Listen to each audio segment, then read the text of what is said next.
Hello, hello, hello.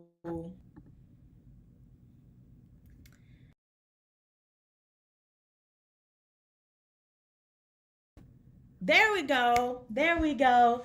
Hello, hello, hello. Let me know if you guys can hear me. If you can see me, because for some reason my stuff was acting up over here on this side. So let me know if you can see me and you can hear me. Hello, IG. Hello, hello, YouTube. Hello, Facebook. Hello, hello, hello.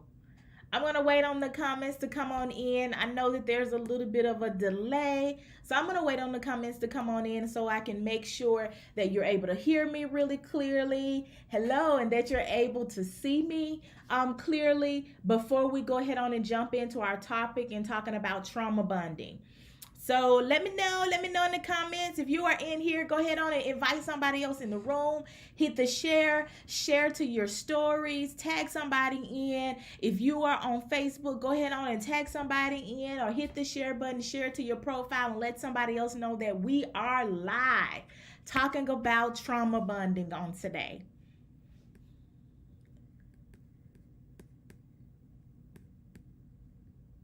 Awesome, awesome. Y'all know how I be struggling with these comments.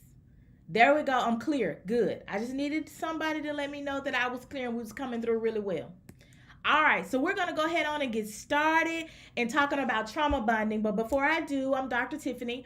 I'm a trained therapist and I'm also a relationship expert. And I work with women who are healing and recovering from relational trauma. So trauma bonding, bad breakups, bad marriages, bad divorces, that we're in the vein. Like this is what we're talking about. Trauma bonding is right along the lines with relationship trauma because you can't be in a relationship where there's a trauma bond and it not be a toxic or an unhealthy. Actually, it's just a toxic relationship. Let's just call it for what it is. It is a toxic relationship. And so we're going to talk a little bit about what trauma bonding is. Yesterday we left off in talking about love bonding or love bombing, excuse me, and we've been talking about codependency and hyper independence and interdependence and what a healthy relationship should look like. But I was like, okay, if I'm throwing out terms, which I do, I throw out a lot of stuff. I said we need to define that because sometimes people just do not know. They may not know what a trauma bond is. This may be your very first time hearing anything about a trauma bond. If you were on with us yesterday might have been your first time, other than maybe seeing it scrolling through social media, because these things are out there. You may not have knew what it was until yesterday. And so now that you know, you're able to kind of look at the pattern of your relationships, or the pattern of the relationship that you're in right now, or maybe even some bad relationships that you've been in the past, and you can kind of identify what some of these things were that was going on. And the beauty of being able to identify it is that now you're aware that it's going on. You're aware of some signs that you need to look for, so that you don't repeat behaviors going into the next relationship. Or if you're in a relationship currently, you leave out of here with some tools that you can begin applying to your life right now, so that you can begin changing some of these things in your life and your relationship. So let's go ahead on and get started and talking about what exactly is a trauma bond. So of course, you guys know I'm going to cite you resources, because when I prepare for these, I actually research the topic that I'm talking about. So I'll throw out some sources, and the reason why I do that is so that you can go back and fact check me.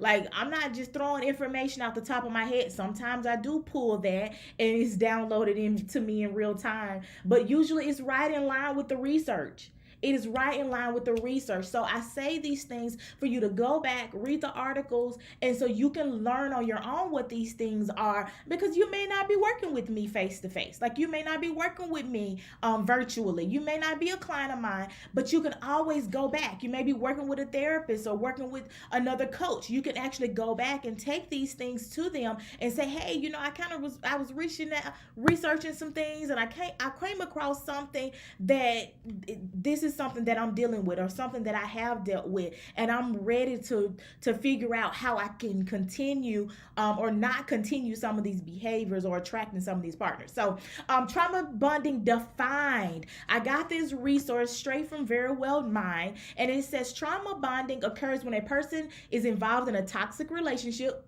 Right? We said that in the beginning. It's a toxic relationship or an abusive relationship, and they form this strong toxic bond with a person, their partner, which is usually their abuser. And usually in toxic relationships, remember, I've told you guys that over and over. When a relationship is toxic, that means that there is some form of abuse inside of that relationship. Does it have to be physical? Absolutely not.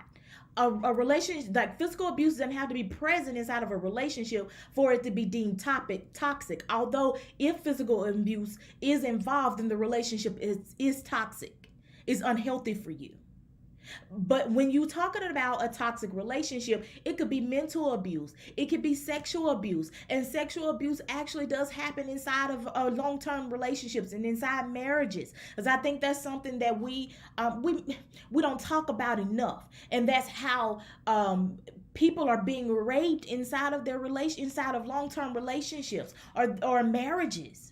A no is a no, even in a marriage. And so if you don't consent, marriage or sex is consenting partners, or healthy sex is consenting partners. But if you didn't consent, if you didn't agree, then there's some sexual abuse, there are some sexual assault stuff that's going on inside of that relationship that needs to be dealt with, and you can't apologize over that. Like, those are things that need to be dealt with. And I felt like I needed to say that to give definition to people, because I have had women that were in marriages and their partners were sexually abusing them, and they didn't know that that's what it was. All they knew is that they were feeling stuck. So a strong bond, a trauma bond, is a bond between that occurs when the relationship is toxic, and it involves a person that is abusing you in some kind of way. And typically when we see trauma bonding, the person who is not the abuser is usually the one that idealizes that abuser, or they say idealize. I say they put them, I don't want to say put them on a pedestal, but they almost justify their behavior to some degree. So this is an emotional connection that's usually unconscious. Like, you don't really realize that you're in a trauma bond. All you know, we'll get there. I don't want to jump ahead of myself. So Psychology Today, there's an article by Dr. Ingrid Clayton, and I'm going to read this word for word. I'm going to quote her because I don't want to mess up her words. And then I want you to go back and fact check this. Okay, so Dr. Ingrid Clayton says this: when we are faced with abuse and neglect, we are chemically wired to focus on getting to the other side. So now we're talking about some brain activity, the fight, flight, or flee. fight, flight, or fawn, I think is the new one. Things that happen in our mind when we're faced with abuse or we're in a crisis. So she says this: we're chemically wired to focus on getting to the other side. When the abuser is the person that brings us the relief, the brain naturally, like just normally, associates that person with being safe. But see, the problem lies here is that that person is really not safe. So it's almost like a false sense. So when you're in anyone would tell you this, especially in the psychiatry field, they would tell you this: when you're in a crisis moment, your brain does not, you can't make a rational decision when your brain is in fight, flight, flee, fawn mode. Like you can't make, it's hard to make a rational decision when your emotions are high. It's absolutely hard. And so think about that in the terms of a relationship that is unhealthy or toxic in this sense. When a relationship is toxic and there's some abuse there, and you're literally always in that mode of fight, flight, or flee. Like you're always in that mode, even though you don't compute it. Like it may be unconscious to you that you're in that mode. So your brain, according to Dr. Clayton, your brain is chemically wired to deem that person as safe, even though that person is really not safe. So she says this, she goes on to say this: the brain latches on to the positive experience of relief rather than the negative impact of the abuser. And so I'm going to skip some things because I want you guys to go back and fact check that.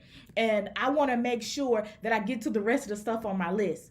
So some other things, or the last thing that I pull from what Dr. Clayton said, is that trauma bonding is a hormonal attachment created by repeated abuse, sprinkled with being saved every now and then. So this is my quote. I'm putting this in a nutshell of what all that was, because some of that's like, could be over somebody's head, and because it's some terms in there that we don't talk about every day. So I wanted to make it a little plain and put it in my own words. Okay, y'all with me? I'm gonna put this in my own words, what I say trauma bonding is. So in essence, you're saying I'm broken and I'm relying on you to fix me or to save me, because there's some, people that like to be rescued. Let's just be honest. Because you are responsible for breaking me. And I stay with you because you remind me of the very system that broke me. I want to say that again. So with trauma bonding, in my words, in my definition, in my vernacular, you're saying I'm broken and I'm relying on you to fix me, right? Because you are responsible for breaking me. And I stay with you because you remind me of the system that broke me. What am I saying? What am I saying in that? I'm broken and you're relying on relying on you to fix me. So we're talking about an abusive, toxic relationship, right?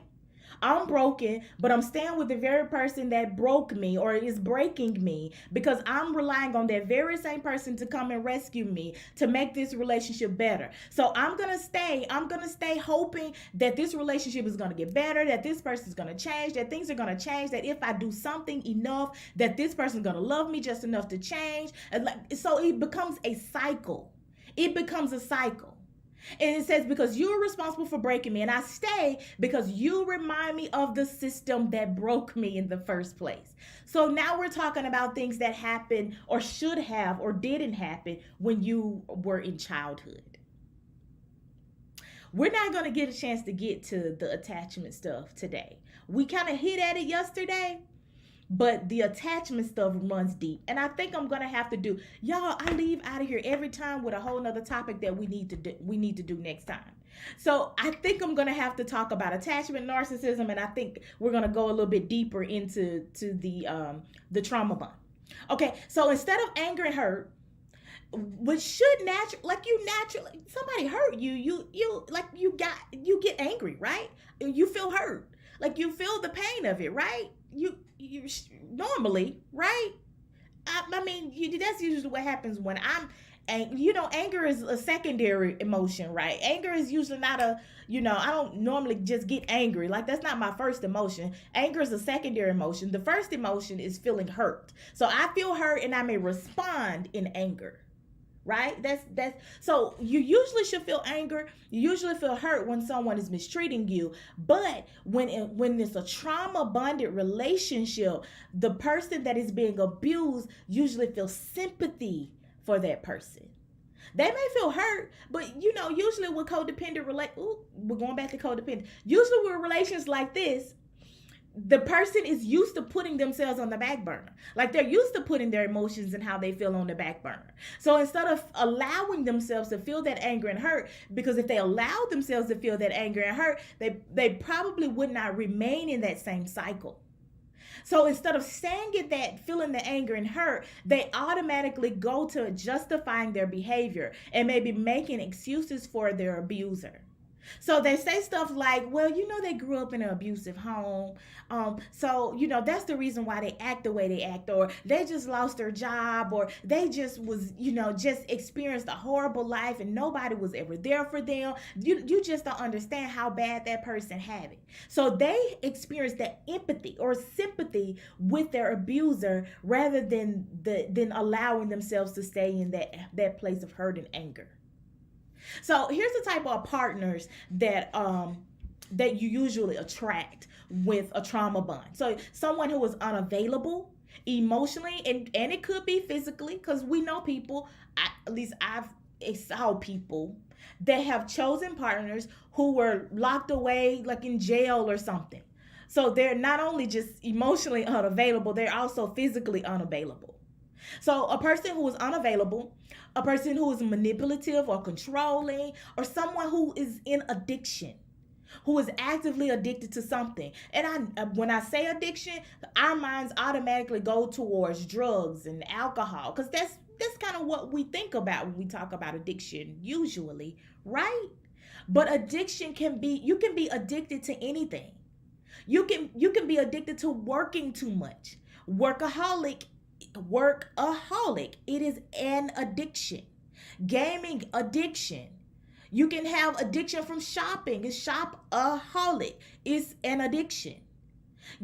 So a person who is in addiction, and so sometimes we minimize this, especially with the normalization of I don't want to get censored, of certain drugs that are going on or have happened over past years. Sometimes we can assume that a person is good even though they're not good.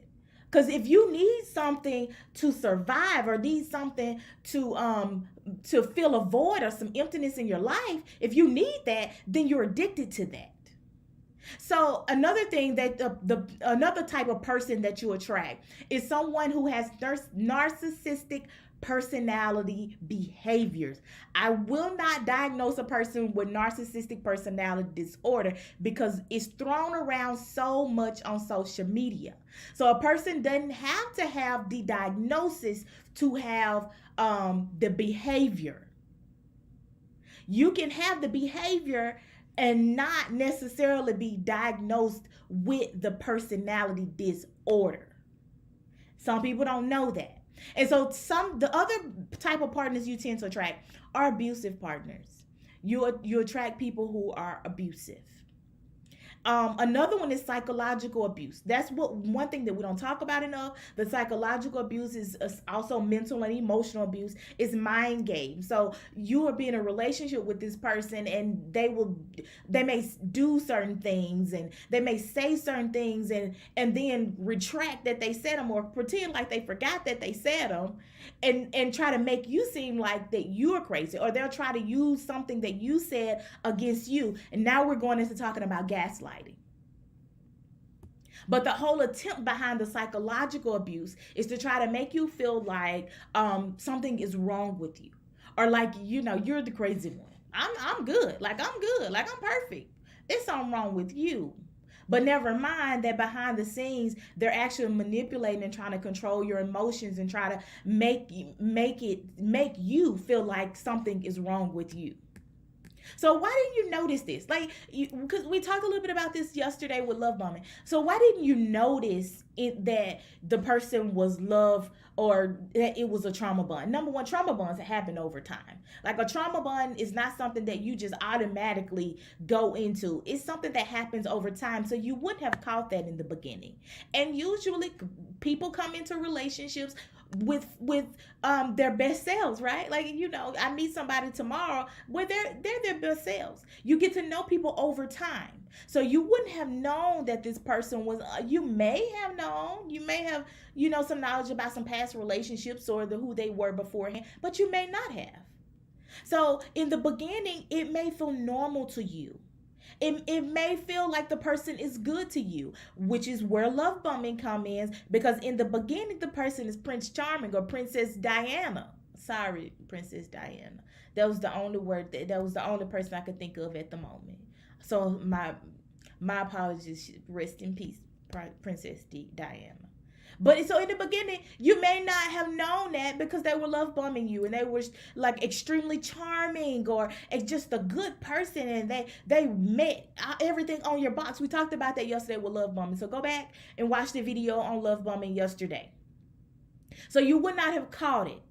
And then the next part of that is as time go along, because this is a cycle. Love bombing is a cycle. It's a cycle of extreme highs and extreme lows. It's because it's a toxic relationship. So you literally get caught up, as my friend Anita Baker says, you get caught up in the rapture of love. And I was thinking about these lyrics. I was like, the rapture of love. It really do. In a relationship that's toxic, it really does feel like a rapture of love. And sis go on to say, nothing else can compare when I feel the magic of you. Right? And I'm like, you know what?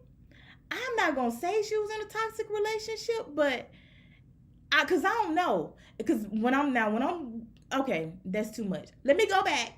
The toxic, it literally feels good when you're in a relationship, when in this love bombing, trauma bonding phase. Like the relationship feels good, but the part about it why you get caught up is because the good is also followed by extreme bad stuff, like extremely bad stuff.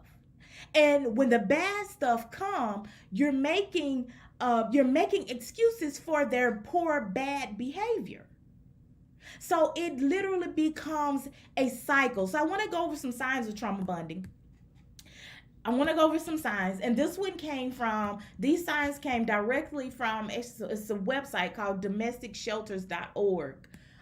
You can go there. I can drop the link if you want the link directly to it, because she goes over some awesome stuff in here. It's an author called Amanda Kippert who did this article, and some awesome signs on trauma bonding. So number one, you feel stuck and powerless in the relationship and you want to make the best of it. Some of these we've already gone over. I've been talking about this stuff, so some of these will just be reinforcing what we already talked about. And then the next one, you don't know if you trust the other person, right? But you can't leave. You can't trust. If it's a toxic relationship, intimacy cannot be formed. If intimacy cannot be formed, then trust cannot be formed. It's a false sense of safety that is there. It is false. It may be passion. It may be comfortable. It may be the fact that this person meets my needs or some kind of need that somebody else has never met. But it is a false sense of safety. It's really not safe. It's really not a safe relationship. So you don't know if you trust the other person, but you also know that you can't leave. Thank you, sis. But you also know that you can't leave. Like that you're drawn to this person. The next one, you describe your relationship as intense and complex. Y'all know we got the complicated relationships like floating around all over the place. It's complicated. If it's complicated, they don't need your time. Like, I don't got time, especially as a grown person. You don't have time to be period poop. You don't have time. I don't care how grown you are. You don't have time with complicated. Like if it's complicated, that means somebody ain't made their mind up. If it's complicated, there's some things going on that shouldn't be going on. You shouldn't be in no complicated. Who want to do that? Like that's wasted time, wasted energy. Who want to do that? No, we don't want no complex stuff. No. Then the next one, there are promises of things getting better in the future. So this person kind of loops you in, then the whole gift, and we talk about this with domestic violence relationship, like they loop you in with the gifts or the promises that things are going to get better, or the promises that they didn't mean to do it and they'll do better next time, or they'll even go to therapy with you. Like they would try whatever they can, but it's a cycle. The next one, you focus on the good in the person despite the behaviors that are toxic, but you don't focus on that. You focus on the fact that, well, they do this, they do that, they do this, and they're good at this. Like, they're good. Like, they're a good person. Like, they're a good father. They're a good man. Like, you focus on those qualities, but just because they're good in some things doesn't mean they're good for you. The next one, you think you can change the person. You can't change them. You can't change the partner. You think you can. The next one, because I lost track of my numbers. Your friends and your family have advised you to leave the relationship, but you choose to stay. Then the next one, you find yourself defending the relationship, even if other people criticize it. And the last one is the abusive partner constantly lets you down, but you believe them anyway. So, yeah, if I did not outline a codependent relationship, I've outlined a codependent relationship. Usually in these type of situations, we talked about that yesterday with love bombing, as the partners are intentional. Like they pick out certain people for a reason. Like it's intentional, the type of partners that they go into relationships with. Like this ain't unconscious. It may be unconscious for you because you're not aware of what's going on, but usually, especially when we're talking about partners that are manipulative and controlling, like they're very strategic about the type of partners that they choose. They're strategic about it, and don't mistake that, because you go into it because you love them and you care for them, or you may have some strong like for them and you might really care for them, but don't mistake it that they are choosing you they're choosing you just like you're choosing them for a reason, because we're going back to talking about childhood stuff. Well, you choose these type of partners for a reason, even though some of it may be unconscious for you. So what's next? I told y'all that we hadn't even got all the way through. Like I think we're leaving off today. I told you guys yesterday that I'll be preparing for some things, so I won't be on, I know, for the next week. But I wanted to leave off saying this. Like I know we need to talk about narcissism, narcissistic personality disorder, and just kind of define what that looks like between narcissism, the personality disorder, and just the behaviors. We need to talk about that. But in addition to this, I didn't even get to the 7 stages, because there are the 7 stages of trauma bonding that I want to get to next. Like after we finish this, which we finished this today, the next part is talking about the 7 stages. And then I'll offer some feedback on some things that you can do to begin breaking that cycle and choosing and the type of partners that you choose.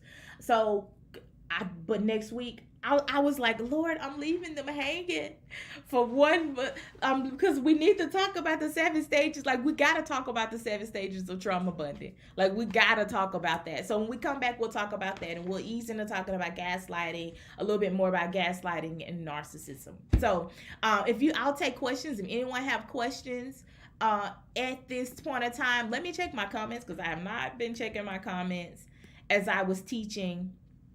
Yes, I will. I got you, sis. I got you. We're going to talk about narcissism. We got to talk about it. So I'll take questions. If anyone have questions, if I don't get a chance to get to your questions, because y'all know how this goes with social media. If I miss a question, I'll always go back, but you can always message me at any point in time. And if you find that, hey, I kind of found myself in some of this stuff today, or I have been finding myself in some of this stuff that you've been talking about,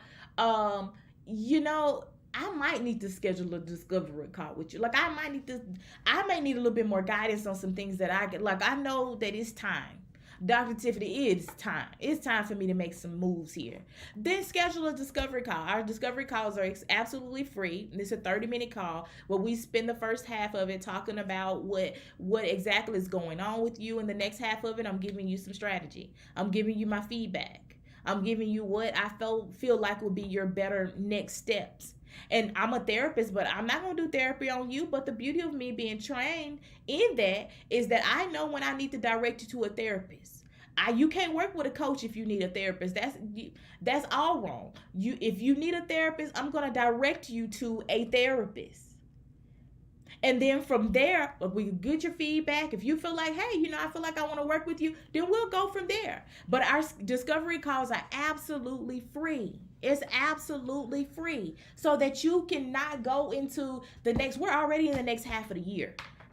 Like some of this stuff that you've been dealing with it for years and years and years, and we're just going in and out of relationships. And that's key number one. If you're in and out of relationships a lot, like that's a red flag. That's a sign that there's something deeper going on there, because you should not be going in and out, especially with our grown people. We should not be going in and out of relationships. Can we not normalize that? Like, I don't know where that was normalized. We shouldn't be going in. If you're not ready to date, you shouldn't be dating. But going in and out, forming all these attachments with these people that stay in your heart and stay in your soul and carry over to the next person, let's not do that. Let's figure out why it is that you keep drawing the same person, even though they look differently. Let's figure out why you do that so you can stop doing that, and then heal some stuff so you can attract the right people. So you can attract the right careers, so that you can choose the right employers and not continue to choose employers that take advantage of you or who dismiss your qualifications and pass you over and look you over for stuff. So let's do some different. Last half of the year, let's make it count. So I don't see any questions. Let me check my other spot. Make sure. Whoa, I didn't check this spot. I didn't check this spot. Awesome. I don't see any questions, but I do see some comments.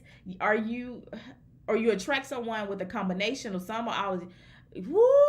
You attract somebody with all the combination of the stuff that we've been talking about today. That, woo, yeah. Whoever wrote that song was in a trauma bond. The Rapture of Love. That was Anita Baker. This song is a beautiful song. Isn't that Anita Baker, y'all? The one who's caught up in the rapture of love. But I was thinking about the lyrics to that song. Like, oh my goodness, is this a trauma? Is this a healthy relationship? But no, in healthy relationships, like you can get caught up in the passion of the relationship and it still be healthy.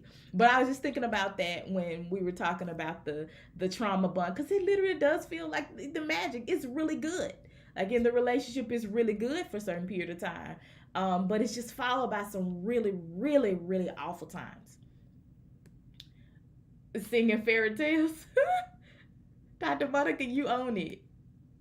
Okay, she said, what do you call it when people bond over a disastrous event like 911 or hurricane, like in the movies? And that is a trauma bond too as well. Like I've heard two different definitions of a trauma bond. This one right here, the one that I talked about today, is more with the toxic relationships, but I've also heard trauma bond talked about with people who have experienced like attachment issues. So they may grew up in toxic homes or environments, and they choose partners who also grew up in toxic homes and environments, and so they naturally choose partners who will with an intent that they're going to give them something that they didn't get.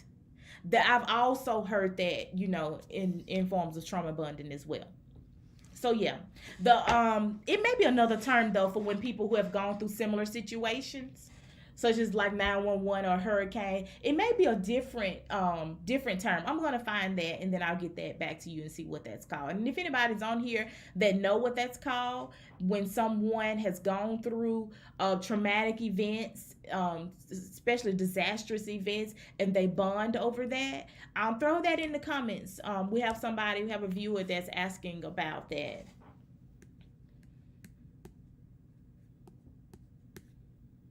Yeah.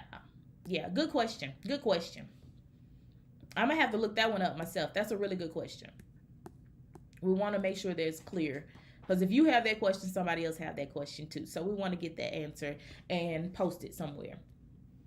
All right. I love you guys. You guys have a fantastic weekend. It is my anniversary weekend. My husband's birthday was yesterday. My biological mother's birthday was the day before that. So we've been happy birthday and celebrating, and we will continue that all the way up until Sunday. Our anniversary is Sunday, but we're gonna celebrate the whole weekend. So it's our 11th year anniversary. And so I'm going to have a good weekend. I'm going to speak that out now. We're going to have a good weekend. We're going to continue to celebrate. I love you guys. I will not be back next week. I'll be preparing for a presentation that I have coming up at a conference. Yeah, enjoy all the cake and champagne. We're going to enjoy. We are going to enjoy. Even if we got to put the children to sleep to do it. We're going to enjoy the weekend. We will. So I won't be back the next week. So that I can prepare, and then the week after that will actually be the week of the conference, I believe. And then I, have some clients that I'm signing on. And so I know for a fact the next week I won't be back. We'll see about the week after that. But I am still taking discovery calls on my calendar for people who want those discovery calls. I didn't even drop them in the comment section. Let me drop them real quick before we go. IG, it is in my profile for those who would like to schedule a discovery call. Go to my profile, click on the link that is there, or you can schedule, I believe you can schedule directly from IG. At least I had it set up that way where you can schedule directly from IG. So before I go, I am going to drop my discovery call link inside of the description box or inside the comments. I'm going to put it inside the comments. Let's do that.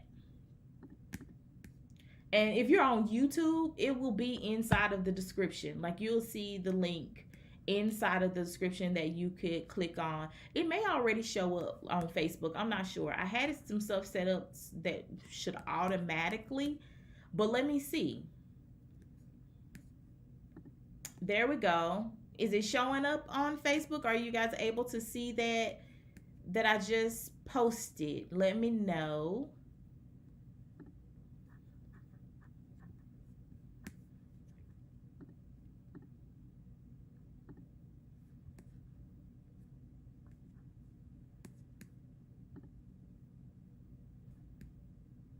Looking at the comments to try to see if it showed, if you guys are able to see that. Hopefully you did. Yeah, there is a little delay. But if not, if you'd like to schedule a call, thank you so much. Thank you, IG, for who's that? The real Mama Davis. Okay, Mama Davis, thank you. Thank you so much for the happy anniversary. Thank you for joining us on the day. I saw you join. You may have caught the tail end of some stuff, so go back and watch. I'll post the replay so you can watch the replay here. But the replay is all on YouTube and on Facebook too as well. So you can follow us over there and subscribe, and you'll also get the notifications. But it'll also be right here on IG. I love you guys so much. Y'all have a wonderful, wonderful weekend. I'll see you back. If you are not on my email list to know exactly when I post them on my social media when I get ready to come back. Oh, the link is in Facebook. Great. Thank you so much. Thank you for confirming it, Dr. Monica. But get on my email list. Go to my website, drtiffanyross.com. Go to the bottom, scroll to the bottom, or you may have something that pop up. We do have a free guide that will pop up if you go to my website. It's called 5 Myths of Difficult Relationships, and it's a free guide. It's an absolute free guide where we talk about toxic relationships inside of that guide too as well. You can click there. It'll subscribe you to my email list, or you can go to the bottom. If you don't want the list but you want to get on my email list, you can go to the bottom of my website, and it's a subscription box down there where you just provide your name and email, and you'll subscribe to receive our emails. And I will keep you updated on what is coming next. I got some exciting things. I wanted to poll y'all today, but I don't want to overwhelm y'all because we've been on now for about 45 minutes. So I don't want to overwhelm y'all, but I got some things, a couple things that I really want to do. I'm looking at either a support group or doing a master class. I hadn't decided on which one I want to do, and maybe you can help me with that. Like I was thinking of maybe a 4 or 6 week support group for victims of either relational trauma or sexual trauma, where we just kind of come together and share and provide resources and support for those who are sexual. I don't say victims, I say survivors. Like, I even have a t-shirt that I just put out there that says it crosses out victims, but we're survivors. Like, we're survivors. So I'm debating on whether I want to do that, either the master class or the support group. Masterclass with the support group. Dr. Monica, come on. Masterclass with the support group, springing out of those yeah. I'm debating. Like, I think I love that. Masterclass with a support group. I hadn't even thought about that. So that's good. That's good. I'm gonna have to ponder on that one. That's good. Masterclass with a support group. I like that. So I'm gonna ponder on that one. Yeah, I think that's a good option. I kind of like that. Yeah. So, but I'll let you guys know. Definitely when I come back, I will let you know exactly which way we're gonna go and get your feedback on it, because I want y'all to help me create it. Like, I don't want to just throw stuff out there, so I want you to help me create exactly what it is that you would like for that support group or that masterclass to look like, so that it could be something that you want. Like, I don't want to just throw stuff that you don't want. So I want y'all to help me create this. Yeah, so we'll talk about that when we come back in a week or two. I love you guys. Have a good weekend. Bye.